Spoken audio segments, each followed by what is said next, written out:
Hi, this is Moses calling from Nebraska. I was just curious if you had any advice of how to share. I don't even know if, I mean, I know we're called to share the gospel, but to someone who once was in the faith, but has quote unquote backslidden, or I was going to have a conversation with her about her walk to kind of get an idea and assess where she's at, but I'm just unsure of how one would go about reaching out to try to advise that person to come back to Christ. Thank you.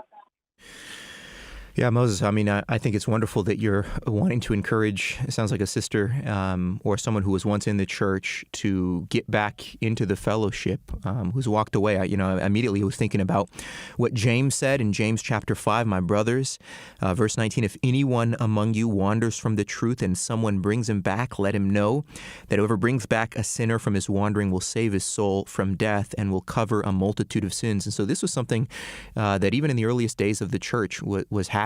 People wandering from the truth, leaving the church, turning their backs on Jesus. And so how do we as Christians and as good friends really reach out to them? Well, I think one, there is the call to be gentle in one sense. I mean, I think also of Galatians chapter 6, verse 1, brothers, if anyone is caught in any transgression, you who are spiritual should restore him in a spirit of gentleness. And so I think when you approach this friend, you're going to want to really try to get to the bottom of, what happened. A lot of people have turned away from the church, from walking with Jesus because they've been hurt by the church in one way or another. And they've tried to wrestle through those things. They just feel like I can't be there anymore. So I would say, have a conversation about what took place. And I think that's a really fair question to ask. Sounds like the two of you are friends. And just say, why have you turned your back on the Lord?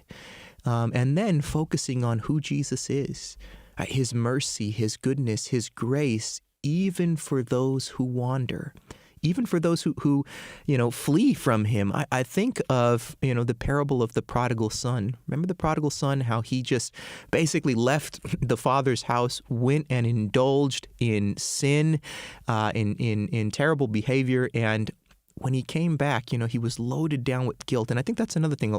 Sometimes people don't come back because they just are carrying this shame, this guilt. And a lot of times if churches don't do a good job at clearly communicating the grace of the gospel and the heart of God, the heart of the Father, I think they can add to that shame and guilt and just crush people, and that keeps them away.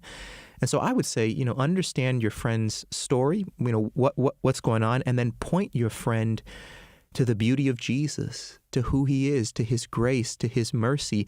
And with that, I think you can also give warnings. I mean, when we turn away from the Lord, when we turn our backs on the truth, I mean, that's why James said what he said there in James chapter 5.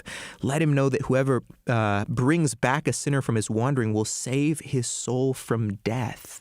I mean, we're talking about eternal souls here, and so I think that there is a sense of urgency that you want to have with your friend, while at the same time being gracious and opening up this discussion. And certainly, I would also say, Moses, pray. Pray that the Lord would soften her heart and open her eyes to see what she's missing from the fellowship of the church, and ultimately from walking with Christ, who loves us and is good. And so thank you for your question, and may the Lord really guide you as you have this discussion with your friend. Hey friends, thanks for watching that video. I trust that it was encouraging to you. Please be sure to subscribe to our YouTube channel if you're looking for more great content coming from Core Christianity. And if you haven't done so yet, would you give this video a like? It's one of the ways that we can continue to get the word out. So like this video and subscribe to our channel for more content. May the Lord bless you.